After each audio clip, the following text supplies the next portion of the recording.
दिलदार पाकिस्तान की उर्दू अदब पॉडकास्ट में शहजादी का प्यार भरा आदाब। आज आपके लिए फिर लेकर आए हैं सादत हसन मिंटो की लिखी हुई एक शॉर्ट स्टोरी। अगर आप किताबें नहीं पढ़ते या पढ़ने का आपको वक्त नहीं मिलता तो ये शॉर्ट स्टोरी आपको सुनकर, बल्कि जैसे कि दूसरी भी जो हमने आपको सुनाई हैं उनको सुनकर तो हम उम्मीद करते हैं कि आपका तजस्सुस बढ़ा होगा और शौक भी। तो चलिए आज की शॉर्ट स्टोरी की तरफ चलते हैं। इसका उन्वान है तरक्की पसंद। जोगिंदर सिंह के अफसाने जब मकबूल होना शुरू हुए तो उसके दिल में ख्वाहिश पैदा हुई कि वो मशहूर अदीबों और शायरों को अपने घर बुलाए और इनकी दावत करे। उसका ख्याल था कि यूं उसकी शोहरत और मकबूलियत और भी ज़्यादा हो जाएगी। जोगिंदर सिंह बड़ा खुशफहम इंसान था। मशहूर अदीबों और शायरों को अपने घर बुलाकर और उनकी खातर तवाज़े करने के बाद जब वो अपनी बीवी अमृत कौर के पास बैठता तो कुछ देर के लिए बिल्कुल भूल जाता कि उसका काम डाक खाने में चिट्ठियों की देखभाल करना है। अपनी 3 गज़ी पटियाला फैशन की रंगी हुई पगड़ी उतारकर जब वो एक तरफ रख देता तो उसे ऐसा महसूस होता कि इस लंबे लंबे काले गेसुओं के नीचे जो छोटा सा सर छुपा हुआ है उसमें तरक्की पसंद अदब कूट कूट कर भरा हुआ है। इस एहसास से उसके दिलो दिमाग में एक अजीब किस्म की अहमियत पैदा हो जाती और वो ये समझता कि दुनिया में जिस कदर अफसाना निगार और नावल नवीस मौजूद हैं सब के सब इसके साथ एक नहायत ही लतीफ़ रिश्ते के ज़रिए से मुंसलिक हैं। अमृत कौर की समझ में ये बात नहीं आती थी कि इसका खामद लोगों को मदो करने पर इससे हर बार ये क्यों कहता है, अमृत ये जो आज चाय पर आ रहे हैं हिंदुस्तान के बहुत बड़े शायर हैं, समझी, बहुत बड़े शायर। देखो इनकी खातर तवज़े में कोई कसर न रहे। आने वाला कभी हिंदुस्तान का बहुत बड़ा शायर होता था या बहुत बड़ा अफसाना निगार। इससे कम पाए का कोई आदमी वो कभी बुलाता ही नहीं था। और फिर दावत में ऊंचे ऊंचे सरों में जो बातें होती थी उनका मतलब वो आज तक न समझ सकी थी। इन गुफ्तगुओं में तरक्की पसंदी का जिक्र होता था। इस तरक्की पसंदी का मतलब भी अमृत कौर को मालूम नहीं हुआ था। एक दफा जब जोगिंदर सिंह एक बहुत बड़े अफसाने निगार को चाय पर बुलाकर फारिग हुआ और अंदर रसोई में आकर बैठा तो अमृत कौर ने पूछा, ये मोई तरक्की पसंदी क्या है? जोगिंदर सिंह ने पगड़ी समेत अपने सर को खफीफ सी जुम्बश दी और कहा, तरक्की पसंदी, इसका मतलब तुम फौरन ही नहीं समझ सकोगी। तरक्की पसंद उसको कहते हैं जो तरक्की पसंद करे। ये लफ्ज़ फारसी का है। अंग्रेजी में तरक्की पसंद को रेडिकल कहते हैं। वो अफसाना निगार यानी कहानियाँ लिखने वाले जो अफसाना निगारी में तरक्की चाहते हैं उनको तरक्की पसंद अफसाना निगार कहते हैं। इस वक्त हिंदुस्तान में सिर्फ 3-4 तरक्की पसंद अफसाना निगार हैं जिनमें मेरा नाम भी शामिल है। जोगिंदर सिंह आदतन अंग्रेज़ी लफ्ज़ों और जुमलों के ज़रिए से अपने ख़यालात का इजहार किया करता था। उसकी ये आदत पक कर अब तबीयत बन गई थी। चुनांचे अब वो बिला तकल्लुफ़ एक ऐसी अंग्रेज़ी ज़ुबान में सोचता था जो चंद मशहूर अंग्रेज़ी नावल नवीसों के अच्छे चुस्त फ़िक्रों पर मुश्तमिल थी। आम गुफ्तगू में वो 50% अंग्रेज़ी लफ्ज़ और अंग्रेज़ी किताबों से चुने हुए फ़िक्रे इस्तेमाल करता था। अफलातून को वो हमेशा प्लेटो कहता था। इस तरह अरस्तु को अरिस्टोटल, डॉक्टर सिगमंड फ्राइड, शोपनार और नत्शे का जिक्र वो अपने हर मार्के की गुफ्तगू में किया करता था। आम बातचीत में वो इन फ़लसफ़ियों का नाम नहीं लेता था और बीवी से गुफ्तगू करते वक्त वो इस बात का ख़ास तौर पर ख्याल रखता था कि अंग्रेज़ी लफ्ज़ और ये फ़लसफ़ी ना आने पाए।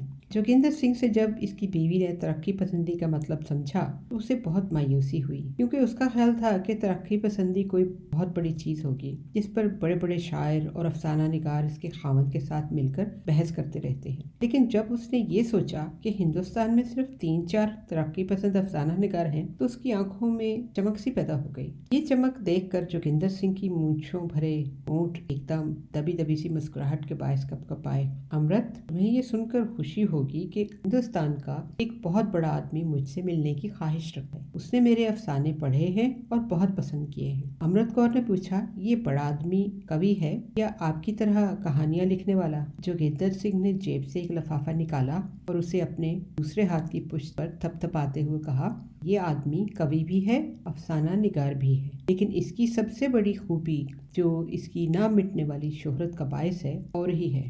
वो खूबी क्या है? वो एक आवारागर्द है। आवारागर्द? हाँ, वो एक आवारागर्द है जिसने आवारागर्दी को अपनी जिंदगी का नस्ल ऐन बना लिया है। वो हमेशा घूमता रहता है, कभी कश्मीर की ठंडी वादियों में होता है और कभी मुल्तान के तपते हुए मैदानों में, कभी लंका में, कभी तिब्बत में। अमृत कौर की दिलचस्पी बढ़ गई। मगर ये करता क्या है? गीत इकट्ठे करता है। हिंदुस्तान के हर हिस्से के गीत, पंजाबी, गुजराती, मराठी, पिशावरी, सरहदी, कश्मीरी, मारवाड़ी, हिंदुस्तान में जितनी जुबानें बोली जाती हैं, इनके जितने गीत इसको मिलते हैं इकट्ठे कर लेता है। इतने गीत इकट्ठे करके क्या करेगा? किताबें छापता है, मजमून लिखता है ताकि दूसरे भी ये गीत सुन सकें। अंग्रेजी जुबान के कई रसालों में इसके मजमून छप चुके हैं। गीत इकट्ठे करना और फिर इनको सलीके के साथ पेश करना कोई मामूली काम नहीं। वो बहुत बड़ा आदमी है अमृत, बहुत बड़ा आदमी है। और देखो उसने मुझे खत कैसा लिखा है। ये कहकर जोगिंदर सिंह ने अपनी बीवी को वो खत पढ़कर सुनाया जो हरिंदर नाथ त्रिपाठी ने इसको अपने गांव से डाकखाने के पते से भेजा था। इस खत में हरिंदर नाथ त्रिपाठी ने बड़ी मीठी जुबान में जोगिंदर सिंह के अफसानों की तारीफ की थी और लिखा था कि आप हिंदुस्तान के तरक्की पसंद अफसाना निगार हैं। जब ये फिक्रा जोगिंदर सिंह ने पढ़ा तो बोल उठा, लो देखो त्रिपाठी साहब भी लिखते कि मैं तरक्की पसंद हूँ। जोगिंदर सिंह ने पूरा खत सुनाने के बाद 1-2 सेकंड अपनी बीवी की तरफ देखा और असर मालूम करने के लिए पूछा, क्यों? अमृत कौर अपने खामन की तेज निगाहों के बायस कुछ छींप सी गई और मुस्कुराकर कहने लगी, मुझे क्या मालूम, बड़े आदमियों की बातें बड़े ही समझ सकते हैं। जोगिंदर सिंह ने अपनी बीवी की इस अदा पर गौर न किया। वो दरअसल हरिंदर नाथ त्रिपाठी को अपने यहाँ बुलाने और उसे कुछ देर ठहराने के बाबत सोच रहा था। अमृत, मैं कहता हूँ त्रिपाठी साहब को दावत दे दें। बहुत बड़ा आदमी है, मुमकिन है वो हमारी इस दावत को खुशामद समझे। ऐसे मौक़ों पर वो बीवी को अपने साथ शामिल कर लिया करता था ताकि दावत का बोझ 2 आदमियों में बट जाए। चुनांचे जब उसने हमारी कहा तो अमृत कौर ने, जो अपने खामद जोगिंदर सिंह की तरह बेहद सादा लौ थी, हरिंदर नाथ त्रिपाठी से दिलचस्पी लेना शुरू कर दी। हालांकि उसका नाम ही उसके लिए नाकाबिले फहम था और ये बात भी उसकी समझ से बालातर थी। एक आवारागर्द गीत जमा कर करके कैसे बड़ा आदमी बन सकता है? जब उससे ये कहा गया था कि हरिंदर नाथ त्रिपाठी गीत जमा करता है तो उसे अपने खामद की एक सुनाई हुई बात याद आ गई थी कि वलायत में कई लोग तितलियां पकड़ने का काम करते हैं और यूं काफ़ी रुपया कमाते हैं। चुनांचे उसने ख्याल किया था कि शायद त्रिपाठी साहब ने गीत जमा करने का काम वलायत के किसी आदमी से सीखा होगा।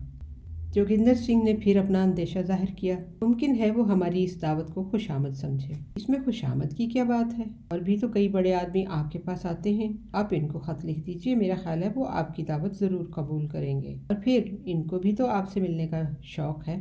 हाँ, ये तो बताइए, क्या इनकी बीवी बच्चे हैं? बीवी बच्चे? जोगिंदर सिंह ने खत का मजमून अंग्रेजी जुबान में सोचते हुए कहा, होंगे, ज़रूर होंगे, हैं। मैंने इनके एक मजमून में पढ़ा कि इनकी बीवी भी है और एक बच्ची भी है। ये कहकर जोगिंदर सिंह उठा। खत का मजमून उसके दिमाग में मुकम्मल हो चुका था। दूसरे कमरे में जाकर उसने छोटे साइज का पैड निकाला, इस पर वो खास आदमियों को खत लिखा करता था। हरिंदर नाथ त्रिपाठी के नाम उर्दू में दावतनामा लिखा। ये मजमून का तर्जुमा था जो उसने अपनी बीवी से गुफ्तगू करते वक्त सोच लिया था। तीसरे रोज हरिंदर नाथ त्रिपाठी का जवाब आया। जोगिंदर सिंह ने धड़कते हुए दिल के साथ लिफाफा खोला। जब उसने पढ़ा कि इसकी दावत कबूल कर ली गई है तो उसका दिल और भी धड़कने लगा। इसकी बीवी अमृत कौर धूप में अपने छोटे बच्चे के केसों में दही डालकर मल रही थी कि जोगिंदर सिंह लिफाफा हाथ में लेकर उसके पास पहुंचा। उन्होंने हमारी दावत कबूल कर ली। कहते हैं कि वो लाहौर यूं भी एक जरूरी काम से आ रहे थे। अपनी ताज़ा किताब छपवाने का इरादा रखते हैं और हाँ, उन्होंने तुमको प्रणाम कहा है। अमृत को इस एहसास से बहुत खुशी हुई कि इतने बड़े आदमी ने, जिसका काम गीत इकट्ठे करना है, इसको प्रणाम कहा है। चुनांचे उसने दिल ही दिल में खुदा का शुक्र अदा किया कि इसका ब्याह ऐसे आदमी से हुआ जिसको हिंदुस्तान का हर बड़ा आदमी जानता है। सर्दियों का मौसम था। नवंबर के पहले दिन थे। जोगिंदर सिंह सुबह 7 बजे बेदार हो गया और देर तक बिस्तर में आंखें खोले पड़ा रहा। उसकी बीवी अमृत कौर और उसका बच्चा दोनों लिहाफ में लिपटे पास वाली चारपाई पर पड़े थे। जोगिंदर सिंह ने सोचना शुरू किया, त्रिपाठी साहब से मिलकर उसे कितनी खुशी होगी और खुद त्रिपाठी साहब को भी यकीनन इससे मिलकर मसरत हासिल होगी, क्योंकि वो हिंदुस्तान का जवां अफकार, अफसाना नवीस, तरक्की पसंद अदीब है। त्रिपाठी साहब से वो हर मौजू पर गुफ्तगू करेगा, गीतों पर, देहाती बोलियों पर, अफसानों पर और ताज़ा जंगी हालात पर। वो उनको बता بتائے گا کہ دفتر کا ایک محنتی کلرک ہونے پر بھی وہ کیسے اچھا افسانہ نگار بن گیا۔ کیا یہ عجیب سی بات نہیں کہ ڈاک خانے میں چٹھیوں کی دیکھ بھال کرنے والا انسان ابن آرٹسٹ ہو؟ جوگندر سنگھ کو اس بات پر ناز تھا کہ ڈاک خانے میں مزدوروں کی طرح 6-7 گھنٹے کام کرنے کے بعد بھی وہ اتنا وقت نکال لیتا ہے کہ ایک ماہانہ پرچہ مرتب کرتا ہے اور 2-3 پرچوں کے لیے ہر مہینے ایک افسانہ بھی لکھتا ہے۔ دوستوں کو ہر ہفتے جو لمبے چوڑے خط لکھے جاتے تھے ان کا ذکر الگ رہا۔ دیر تک وہ بستر پر لیٹا ہریندر ناتھ تھرپاٹھی سے اپنی ملاقات کی ذہنی تیاریاں کرتا رہا۔ جوگندر سنگھ نے اس کے افسانے اور مضمون پڑھے تھے اور اس کا فوٹو بھی دیکھا تھا، اور کسی کے افسانے پڑھ کر اور فوٹو دیکھ کر وہ عام طور پر یہی محسوس کیا کرتا تھا کہ اس نے اس آدمی کو اچھی طرح جان لیا ہے۔ لیکن ہریندر ناتھ تھرپاٹھی کے معاملے میں اس کو اپنے اوپر اعتبار نہیں آتا تھا۔ کبھی اس کا دل کہتا تھا کہ تھرپاٹھی اس کے لیے بالکل اجنبی ہے۔ اس کے افسانہ نگار دماغ میں بعض اوقات تھرپاٹھی ایک ایسے آدمی کی صورت میں پیش ہوتا تھا جس نے کپڑوں کی بجائے اپنے جسم پر کاغذ لپیٹ رکھے ہوں، اور جب وہ کاغذوں کے متعلق سوچتا تھا تو اسے انارکلی کی وہ دیوار یاد آ جاتی تھی جس پر سینما کے اشتہار اوپر تلے اتنی تعداد میں چپکے ہوئے تھے کہ ایک اور دیوار بن گئی تھی۔ جوگندر سنگھ بستر پر لیٹا دیر تک سوچتا رہا کہ اگر وہ ایسا ہی آدمی نکل آیا تو اس کو سمجھنا بہت دشوار ہو جائے گا، مگر بعد میں جب اس کو اپنی ذہانت کا خیال آیا تو اس کی مشکلیں آسان ہو گئیں اور وہ اٹھ کر ہریندر ناتھ تھرپاٹھی کے استقبال کی تیاریوں میں مصروف ہو گیا۔ خط و کتابت کے ذریعے سے یہ طے ہو گیا تھا کہ ہریندر ناتھ تھرپاٹھی خود جوگندر سنگھ کے مکان پر چلا آئے گا، کیونکہ تھرپاٹھی یہ فیصلہ نہیں کر سکا تھا کہ لاری سے سفر کرے گا یا ریلوے ٹرین سے۔ بہرحال یہ بات تو قطعی طور پر طے ہو گئی تھی کہ جوگندر سنگھ سوموار کو ڈاک خانے سے چھٹی لے کر سارا دن اپنے مہمان کا انتظار کرے گا۔ جوگندر سنگھ باورچی خانے سے اٹھ کر اپنے کمرے میں چلا آیا۔ آئینے کے سامنے کھڑے ہو کر جب اس نے اپنی داڑھی کے بالوں میں لوہے کے چھوٹے چھوٹے کلپ اٹکانے شروع کیے کہ وہ نیچے کی طرف طے ہو جائیں تو دروازے پر دستک ہوئی۔ داڑھی کو ویسے ہی نامکمل حالت میں چھوڑ کر اس نے ڈیوڑی کا دروازہ کھولا۔ جیسا کہ اس کو معلوم تھا کہ سب سے پہلے اس کی نظر ہریندر ناتھ تھرپاٹھی کی سیاہ گھنی داڑھی پر پڑی، جو اس کی داڑھی سے بھی 20 گنا بڑی تھی، بلکہ اس سے بھی زیادہ۔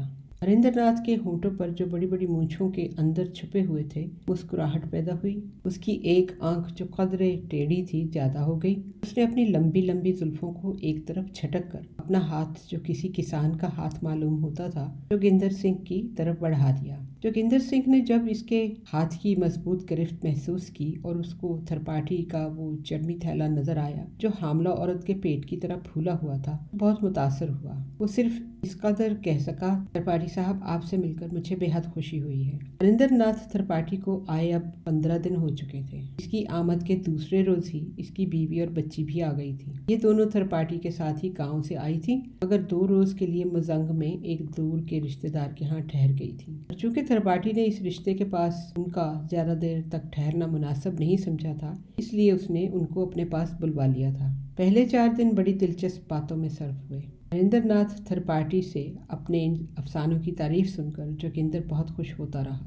اس نے ایک مکمل افسانہ جو کہ غیر مطبوعہ تھا تھرپاٹھی کو سنایا اور داد حاصل کی۔ 2 نامکمل افسانے بھی سنائے جن کے متعلق تھرپاٹھی نے اچھی رائے کا اظہار کیا۔ ترقی پسند ادب پر بھی بحثیں ہوتی رہیں۔ مختلف افسانہ نگاروں کی فنی کمزوریاں نکالی گئیں۔ نئی اور پرانی شاعری کا مقابلہ کیا گیا۔ غرض یہ کہ 4 دن بڑی اچھی طرح گزرے اور جوگندر سنگھ تھرپاٹھی کی شخصیت سے بہت متاثر ہوا۔ اس کی گفتگو کا انداز جس میں بیک وقت بچپنا اور بڑھاپا تھا، جوگندر کو بہت پسند آیا۔ اس کی لمبی داڑھی جو اس کی اپنی داڑھی سے 20 گنا بڑی تھی اس کے خیالات پر چھا گئی، اور اس کی کالی کالی زلفیں جن میں دیہاتی گیتوں کی سی روانی تھی ہر وقت اس کی آنکھوں کے سامنے رہنے لگی۔ ڈاک خانے میں چٹھیوں کی دیکھ بھال کرنے کے دوران میں بھی تھرپاٹھی کی یہ زلفیں اسے نہ بھولیں۔ 4 دن میں تھرپاٹھی نے جوگندر سنگھ کو مو لیا اور اس کا گرویدہ ہو گیا۔ اس کی ٹیڑھی آنکھ میں بھی اس کو خوبصورتی نظر آنے لگی، بلکہ ایک بار تو اس نے سوچا اگر ان کی آنکھ میں ٹیڑھا پن نہ ہوتا تو چہرے پر یہ بزرگی کبھی پیدا نہ ہوتی۔ تھرپاٹھی کے موٹے موٹے ہونٹ جب تھرپاٹھی کی گھنی مونچھوں کے پیچھے ہلتے تو جوگندر ایسا محسوس کرتا کہ جھاڑیوں میں پرندے بول رہے ہیں۔ تھرپاٹھی ہولے ہولے بولتا تھا اور بولتے بولتے جب وہ اپنی لمبی داڑھی پر ہاتھ پھیرتا تو جوگندر کے دل کو بہت راحت پہنچتی۔ وہ یہ سمجھتا تھا کہ اس کے دل پر پیار سے ہاتھ پھیرا جا رہا ہے۔ 4 روز تک جوگندر ایسی فضا میں رہا جس کو اگر وہ اپنے کسی افسانے میں بھی بیان کرنا چاہتا تو نہ کر سکا۔ 5वें रोज एकाएक ही त्रिपाठी ने अपना चर्मी थैला खोला और उसको अपने अफसाने सुनाने शुरू किए और 10 रोज तक वो मुतवातर उसको अपने अफसाने सुनाता रहा। इस दौरान में त्रिपाठी ने जोगिंदर को कई किताबें सुना दी। जोगिंदर सिंह तंग आ गया। अब उसको अफसानों से नफरत पैदा हो गई। त्रिपाठी का चर्मी थैला, जिसका पेट बनियों की तोंद की तरह फूला हुआ था, उसके लिए एक मुस्तकिल अजाब बन गया। हर रोज़ शाम को दफ्तर से लौटते हुए उसे इस बात का खटका रहने लगा कि कमरे में दाखिल होते ही इसकी त्रिपाठी से मुलाकात होगी, इधर उधर की चंद सरसरी बातें होंगी, वो चर्मी थैला खोला जाएगा और उसको 1-2 तवील अफसाने सुना दिए जाएंगे। जोगिंदर सिंह तरक्की पसंद था। ये तरक्की पसंदी अगर इसके अंदर ना होती तो वो साफ लफ्ज़ों में त्रिपाठी से कह देता, बस बस त्रिपाठी साहब, बस अब मुझ में आपके अफसाने सुनने की ताकत नहीं रही। मगर वो सोचता, नहीं, इनके अफसाने मुझे अच्छे नहीं लगते, ज़रूर कोई ना कोई खूबी होगी, इसलिए कि इनके पहले अफसाने मुझे खूबियों से भरे हुए नजर आए थे। मैं मुतासब हो गया हूँ। 1 हफ्ते से ज़्यादा अरसे तक जोगिंदर सिंह के तरक्की पसंद दिमाग में ये कशमकश जारी रही और वो सोच कर इस हद तक पहुँच गया जहाँ सोच विचार हो ही नहीं सकता। तरह तरह के ख्याल उसके दिमाग में आते, मगर वो इनकी ठीक तौर पर जांच पड़ताल ना कर सकता। इसकी ज़हनी अफरा तफरी आहिस्ता आहिस्ता बढ़ती गई और वो ऐसा महसूस करने लगा कि एक बहुत बड़ा मकान है जिसमें बेशुमार खिड़कियाँ हैं। इस मकान के अंदर वो अकेला है। आंधी आ गई है, कभी इस खिड़की के पट बजते हैं, कभी इस खिड़की के, और उसकी समझ में नहीं आता कि वो इतनी खिड़कियों को एकदम कैसे बंद करे। जब त्रिपाठी को इसके यहाँ आए 20 रोज हो गए, उसे बेचैनी महसूस होने लगी। त्रिपाठी अब शाम को नया अफसाना लिखकर जब उसे सुनाता तो जोगिंदर को ऐसा महसूस होता कि बहुत सी मक्खियाँ इसके कानों के पास भिन बना रही हैं। वो किसी और ही सोच में गर्क होता। एक रोज त्रिपाठी ने जब उसको अपना ताज़ा अफसाना सुनाया जिसमें किसी औरत और मर्द के जिनसी ताल्लुकात का जिक्र था, तो ये सोचकर उसके दिल को धक्का सा लगा कि पूरे 21 दिन अपनी बीवी के पास सोने की बजाय वो एक लम्हे के साथ एक ही लाख में सोता रहा है। इस एहसास ने जोगिंदर के दिलो दिमाग में एक लम्हे के लिए इनकलाब बर्पा कर दिया। ये कैसा मेहमान है कि जोंक की तरह चिमट कर ही रह गया है, यहाँ से हिलने का नाम ही नहीं लेता। और मैं इनकी बीवी साहबा को तो भूल ही गया था, और इनकी बच्ची, सारा घर उठकर यहाँ चला आया है। तेरा भर ख्याल नहीं कि एक गरीब आदमी का कचूमर निकल जाएगा। मैं डाक खाने में मुलाजिम हूँ, सिर्फ 50 रुपये माहवार कमाता हूँ। आखिर कब तक इनकी खातिर तवाज़े करता रहूँगा। और फिर अफसाने, इसके अफसाने जो कि ख़त्म होने में ही नहीं आते। मैं इंसान हूँ, लोहे का ट्रंक नहीं हूँ जो हर रोज़ इसके अफसाने सुनता रहूं। पर किस कदर गज़ब है कि मैं अपनी बीवी के पास तक नहीं गया। सर्दियों की ये रातें ज़ाया तो हो रही हैं। 21 दिनों के बाद जोगिंदर त्रिपाठी को एक नई रोशनी में देखने लगा। अब उसको त्रिपाठी की हर चीज़ मायूब नजर आने लगी।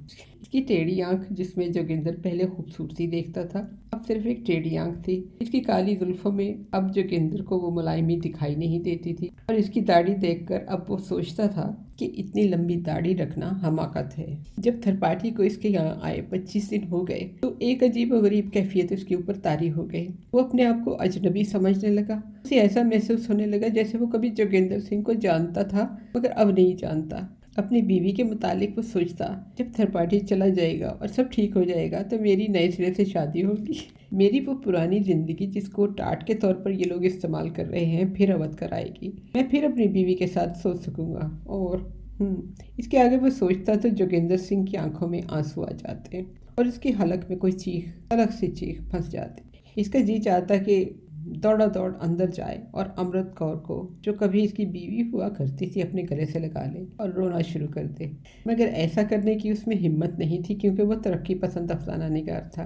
कभी कभी जोगिंदर सिंह के दिल में यह ख्याल दूध के उबाल की तरह उठता कि तरक्की पसंद का लिहाफ जो उसने ओढ़ रखा है उतार फेंके और चिल्लाना शुरू कर दे। त्रिपाठी तरक्की पसंदी की ऐसी तैसी, तुम और तुम्हारे इकट्ठे किए हुए गीत सब बकवास हैं। मुझे अपनी बीवी चाहिए। तुम्हारी ख्वाहिशें तो सारी गीतों में जज्ब हो चुकी हैं, मगर मैं अभी नौजवान हूँ। मेरी हालत पर रहम करो, ज़रा गौर तो करो। मैं जो 1 मिनट अपनी बीवी के बगैर नहीं रह सकता था, 25 दिनों से तुम्हारे साथ एक ही लाभ में सो रहा हूँ। क्या ये जुल्म नहीं? जोगिंदर सिंह बस खोल के रह जाता। त्रिपाठी इसकी हालत से बेखबर हर रोज़ शाम को उसे अपना ताज़ा अफसाना सुना देता और इसके साथ लाभ में सो जाता। जब 1 महीना गुजर गया तो जोगिंदर सिंह का पैमाना सब्र लबरेज हो गया। मौका पाकर गुसल खाने में वो अपनी बीवी से मिला, धड़कते हुए दिल के साथ, इस डर के मारे कि त्रिपाठी की बीवी ना आ जाए। उसने जल्दी से इसका यूं बोसा लिया जैसे डाक खाने में लिफाफा पर मोहर लगाई जाती है और कहा, آج رات تم جاگتی رہنا، میں تھرڈ پارٹی سے کہہ کر باہر جا رہا ہوں کہ رات کے 2:30 بجے واپس آؤں گا، لیکن میں جلدی آ جاؤں گا 12 بجے، پورے 12 بجے میں ہولے ہولے دستک دوں گا، تم چپکے سے دروازہ کھول دینا اور پھر ہم ڈیڑھی بالکل الگ تھلگ ہے، لیکن تم احتیاط کے طور پر وہ دروازہ جو غسل خانے کی طرف کھلتا ہے بند کر دینا۔ بیوی کو اچھی طرح سمجھا کر وہ تھرڈ پارٹی سے ملا اور اس سے رخصت لے کر چلا گیا۔ 12 بجنے میں 4 سرد گھنٹے باقی تھے، جن میں سے 2 جوگیندر سنگھ نے اپنی سائیکل پر ادھر ادھر گھومنے میں کاٹے۔ اس کو سردی کی شدت کا بالکل احساس نہ ہوا، اس لیے کہ بیوی سے ملنے کا خیال کافی گرم تھا۔ 2 گھنٹے سائیکل پر گھومنے کے بعد وہ اپنے مکان کے پاس میدان میں بیٹھ گیا اور محسوس کرنے لگا کہ وہ رومانی ہو گیا ہے۔ جب اس نے سرد رات کی دھندیالی خاموشی کا خیال کیا تو اسے یہ ایک جانی پہچانی چیز محسوس ہوئی۔ اوپر ٹھٹرے ہوئے آسمان پر تارے چمک رہے تھے، جیسے پانی کی موٹی موٹی بوندیں جم کر موتی بن گئی ہوں۔ کبھی کبھی ریلوے انجن کی چیخ خاموشی کو چھیڑ دیتی اور جوگیندر سنگھ کا افسانہ نگار دماغ یہ سوچتا کہ خاموشی بہت بڑا برف کا ٹھیلا ہے اور سیٹی کی آواز میخ ہے جو اس کے سینے میں کھپ گئی ہے۔ بہت دیر تک جوگیندر ایک نئے قسم کے رومان کو اپنے دل و دماغ میں پھیلاتا رہا اور رات کی اندھیاری خوبصورتی کو گنتا رہا۔ ایک ان خیالات سے چونک کر اس نے گھڑی میں دیکھا تو 12 بجنے میں 2 منٹ باقی تھے۔ اٹھ کر اس نے گھر کا رخ کیا اور دروازے پر ہولے سے دستک دی۔ 5 سیکنڈ گزر گئے، دروازہ نہ کھلا۔ ایک بار اس نے پھر دستک دی، دروازہ کھلا۔